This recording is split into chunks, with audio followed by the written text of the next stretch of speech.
So I might today have a couple of allies in this, but I was a teenager in the 90s. If I'm doing my math right, I turned 13 in 1991, and thus 7 years later turned 20 in 1998. So all of my teenage years were in the 90s, and most of the 90s for me were my teenage years. And I remember the 90s being a decade of hope. Some of that was because I was a teenager. I was going through high school and college. I was finding a new way to be in the world. I was growing into adulthood.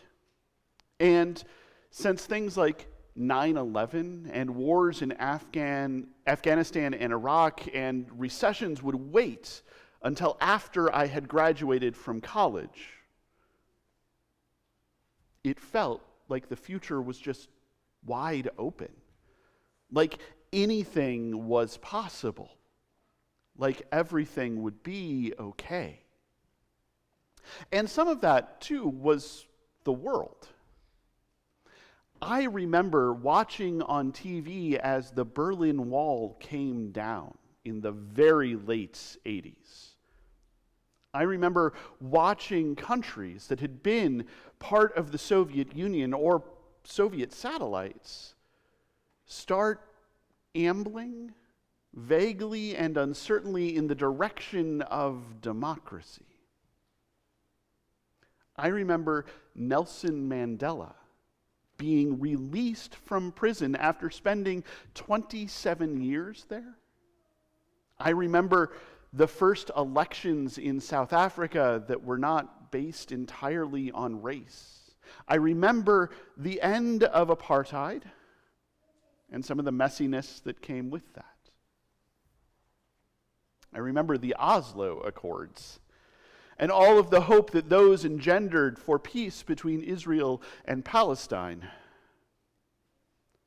I remember so many things that were the world getting better. I remember people singing about how right here, right now, there is no other place they would rather be, and about how the winds of change were sweeping through the world.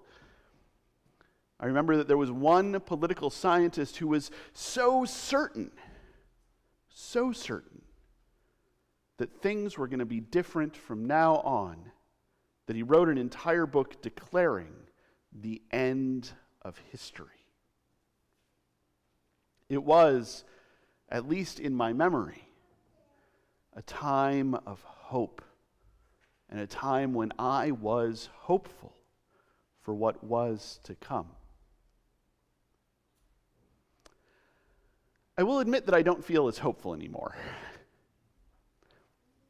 Some of that is me. I'm 47 now, I think.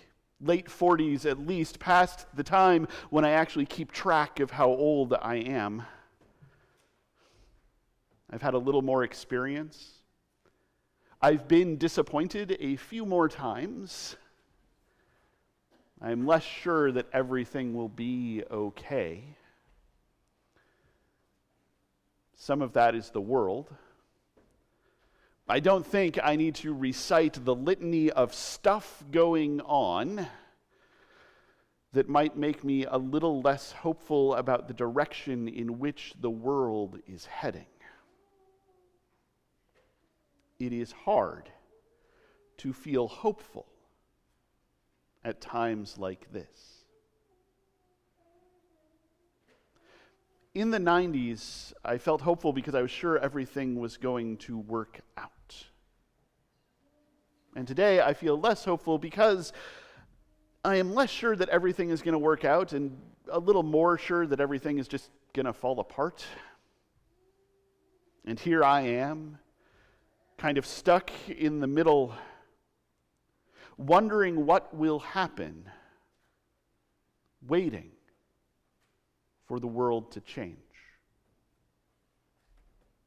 It is the first Sunday of Advent.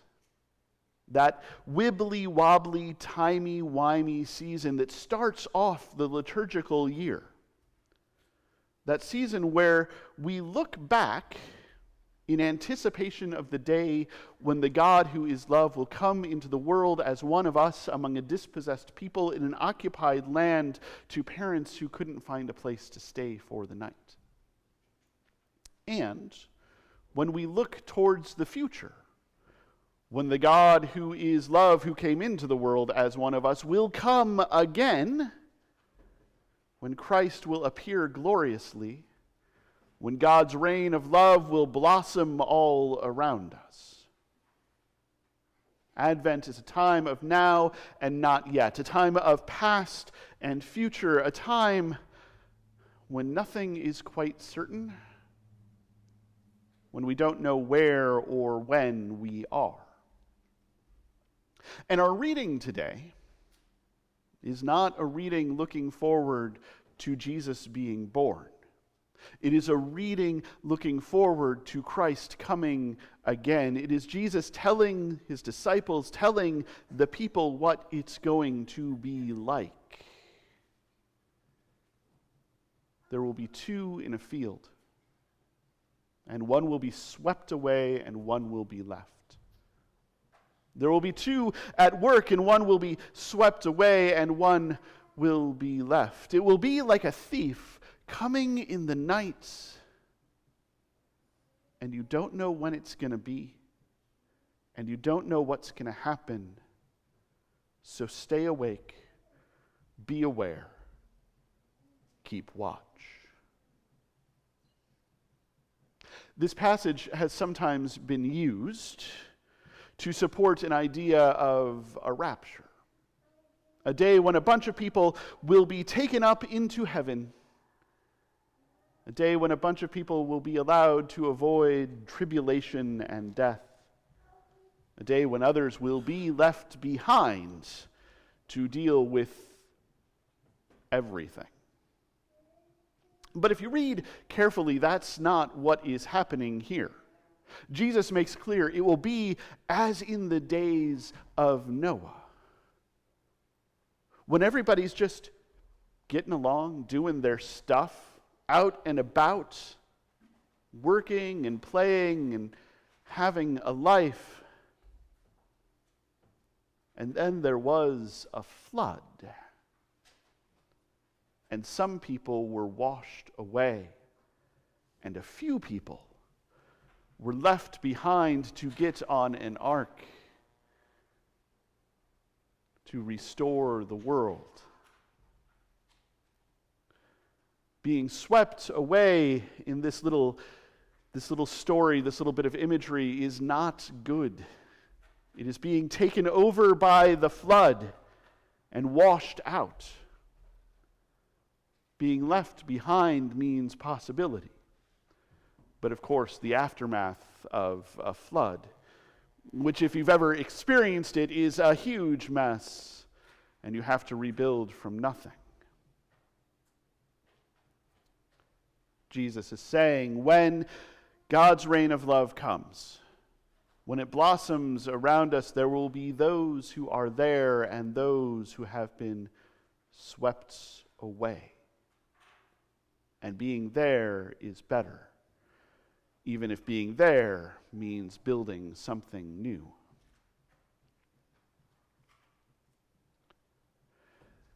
And then he says, no one knows the day or the hour. No one knows when this will happen. And if you don't know, then you should stay awake. You should stay alert. You should stay primed to what is going on around you. You should know what is happening so that you can respond to what is happening, so that you can do what you need to do to not get swept away, to not have the thief break in and take everything from you. Stay awake, stay alert, stay aware. There is this idea of hope. There is this idea of life that says it's either going to be one way or the other. I'm either going to be swept away or left behind, and there's nothing I can do about it. Either everything will be terrible or everything will be great, and there is nothing that I can do about it. I'm just along for the ride. I'm just here waiting to see what is going on. Maybe the most I can do is pray. Maybe the most I can do is show up for church. Maybe the most I can do is just make sure I'm in a safe spot. But the flood is coming either way, and I don't know how high the water is going to rise. And I'm just going to have to leave it up to God to sort everything out. And that is not hope. That's fatalism. And there's not necessarily anything wrong with fatalism, but we've got to be honest about fatalism. Fatalism is that belief that everything will be terrible no matter what I do, or everything will be awesome no matter what I do, or things will just continue no matter what I do, so there's not really any point in my doing a whole lot. I should just go about my day. I should just do my stuff. I should just be busy or be relaxed. And the world will be, and the future will come, and what will happen will happen. But in the end, I don't matter. Hope is different.